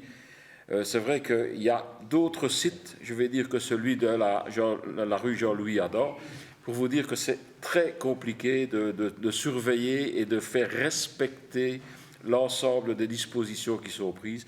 Je dirais presque qu'il faudrait un agent sanctionnateur 24 heures sur 24 sur le site. C'est simplement pour dire que c'est assez compliqué, même si l'exploitant est de bonne volonté. Combien de fois, moi personnellement pour Choquier, combien de fois est-ce que je ne les ai pas rappelés par téléphone?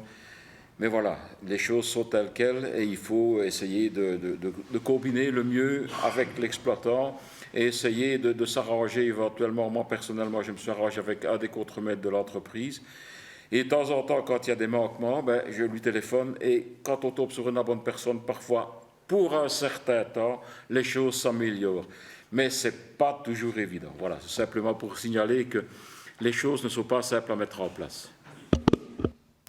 Alors, je ne vais pas revenir sur le dossier du terril de l'AENA parce que je pense que ce n'est pas l'objectif aujourd'hui, mais dire que le terril de l'AENA aujourd'hui, c'est 0 plainte. Hein, donc, tout a été mis en œuvre, que ça soit en fonction de l'arrosage et tout ce que les riverains, en tout cas, demandaient, et on peut vivre ensemble.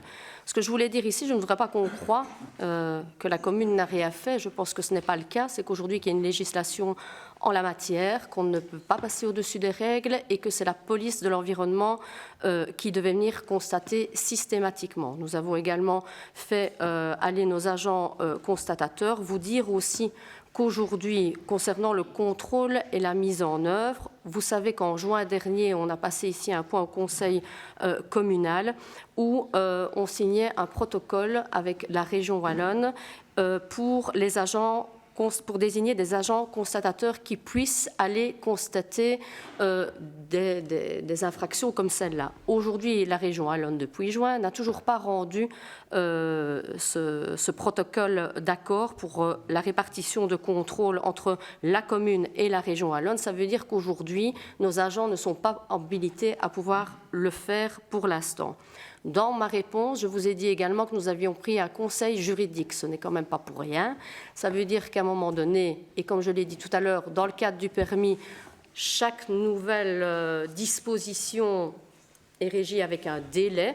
Et donc, si ce n'est pas respecté, c'est bien pour ça, puisqu'on n'a pas la convention, etc., qu'on a pris aussi une aide juridique pour pouvoir, à un moment donné, aussi avoir des moyens d'intervention, en tout cas avec ma casquette de bourgmestre, ce que je voulais ajouter, mais je pense qu'on peut essayer, et je suis d'accord que la communication avec eux, ce n'est pas facile, ce n'est facile pour personne, mais voilà, essayons d'abord de laisser mettre en œuvre, on sait bien que la mise en œuvre ne va pas se faire à 48 heures, hein, soyons clairs, parce qu'il faut quand même être honnête.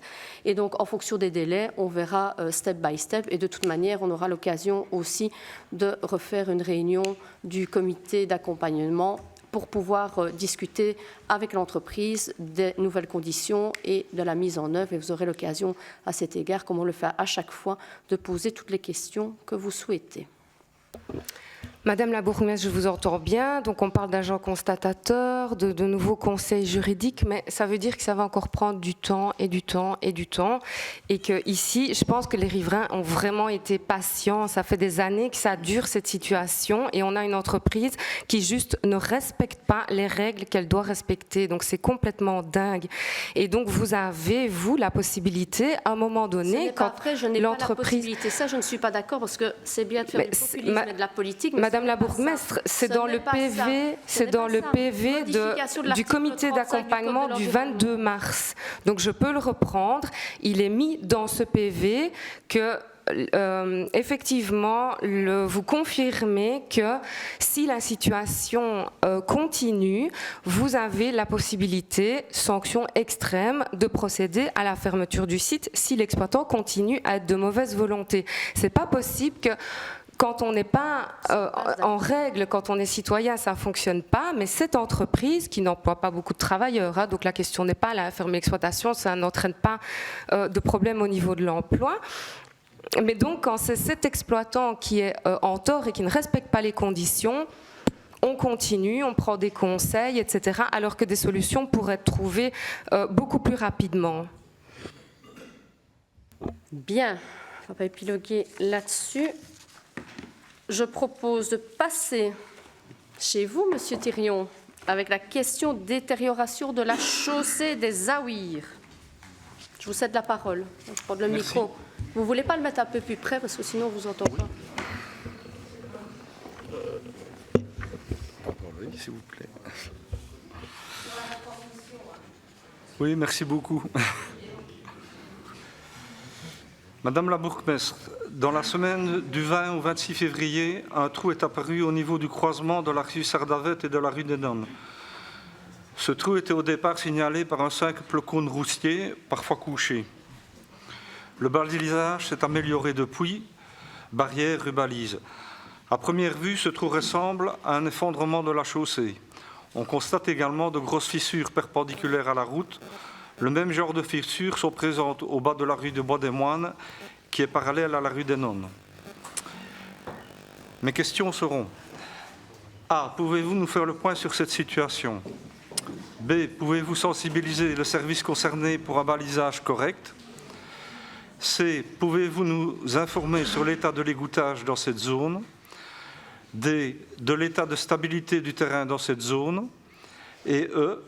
Pouvez-vous également garantir que le projet immobilier et sa voirie égouttage évoqué au point 14 retiré de l'ordre du jour, malheureusement, n'aura pas d'impact sur les voiries et égoutages existants? Merci pour votre réponse. Merci, Monsieur Thirion, pour votre question. Donc, la zone de voirie que vous évoquez a effectivement été balisée dès la survenance du problème, c'est-à-dire le 20 février. Et nos techniciens se sont penchés sur la question dès cette même date, investiguant sur une demi-voirie pour en identifier la cause. Au terme de ces investigations, il est apparu que l'égout principal n'en était pas la cause et que celui-ci continue de fonctionner correctement. La zone de fondation éboulée ne s'étendait que sur 3 mètres et nous avons découvert un tuyau en grès de 160 mm cassé en amont de la fouille. Il s'agit d'un raccordement fait directement dans la chambre de visite. Celui-ci était réparé, mais comme il était sec, nous attendrons une période de pluie avant de refermer la fouille définitivement. Cela nous permettra en effet de nous assurer qu'il n'y a pas d'autre infiltration dans la zone.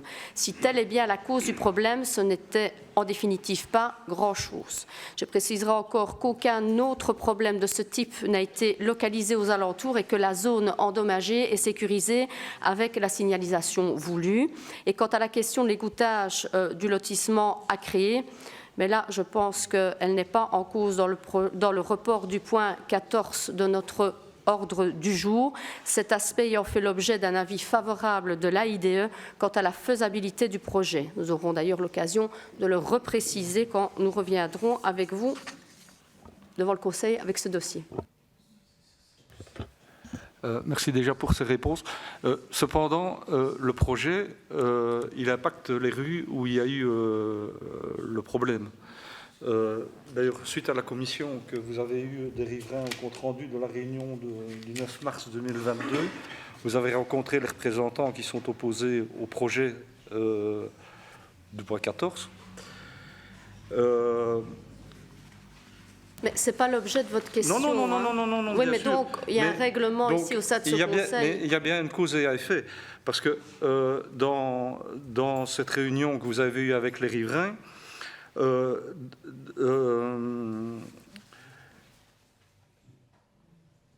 oui, voilà. Dans le projet, dans le IE du projet au poste mobilité, il est indiqué qu'il convient de s'assurer du bon discernement des voiries limitrophes au projet, notamment de la rue d'Auteuil, qui présente une largeur de circulation relativement étroite. Le trafic accru ne doit pas empêcher de garantir la sécurité de tous les usagers et d'obtenir une certaine fluidité. Il est fait remarquer en plus qu'il n'y a aucun espace sécurisé pour les usagers et aux mobilités réduites. Donc, il y a plusieurs points qui sont évoqués aussi pour les rues Sardavette et rue Bois-des-Moines, où vous devez faire un état des lieux, des trottoirs et tout ça aussi. Il y a aussi un rapport du DGRIP qui a été annulé suite à la modification du tracé qui devait venir dans le point 14. Et là, on n'a pas l'étude de stabilité de terrain là-dessus. Donc ce n'est pas l'objet de votre question, donc je ne répondrai pas à ces questions. Je pense que ça fera l'objet d'une commission, j'imagine, sur le tracé, mais qui ne change en rien, c'est juste une petite épingle. Non, donc, je ne parle pas du projet au-dessus, mais la stabilité de la rue en dessous, elle dépend quand même du terrain qui est au-dessus. Mais ce n'est pas l'objet de la question. Mais si. Mais non. Mais si. Mais non. Mais si. C'est pas à cause de ça qu'il y a eu un effondrement. Mais si, puisqu'il y a une cause à effet avec le terrain qui est au-dessus. Écoutez, je vous ai donné les éléments. S'ils ne sont pas suffisants, réintroduisez une question au Conseil prochain. Hein. Oui, bon, ça on peut aussi. Voilà. D'ailleurs, justement, c'est parce que le point a été retiré, mais il y a toute une série de questions qui, suite à cette réunion-là, de la part des riverains, viendront aussi là-dessus aussi. Mais il faut considérer aussi que les voiries rue Bois-des-Moines et rue Sardavette, rue des Nonnes, sont concernées aussi par ce projet-là et elles sont impactées. Et j'en profite aussi pour vous dire aussi que l'état de ces routes est très mauvais, notamment au niveau de l'entretien, des évacuations, des égoutages, etc. pour le nettoyage aussi. Voilà. Merci. Donc j'arrive aux informations du collège avec l'arrêté du 8 février 2023 par lequel le SPE intérieur arrête la réformation du budget de l'ADL. L'invitation à la cérémonie des Noces d'Or qui aura lieu ce samedi 11 mars à 11h dans cette salle du Conseil communal. L'invitation à la journée du Télévis qui aura lieu le 1er avril 2023 au Monet à Ivoramé.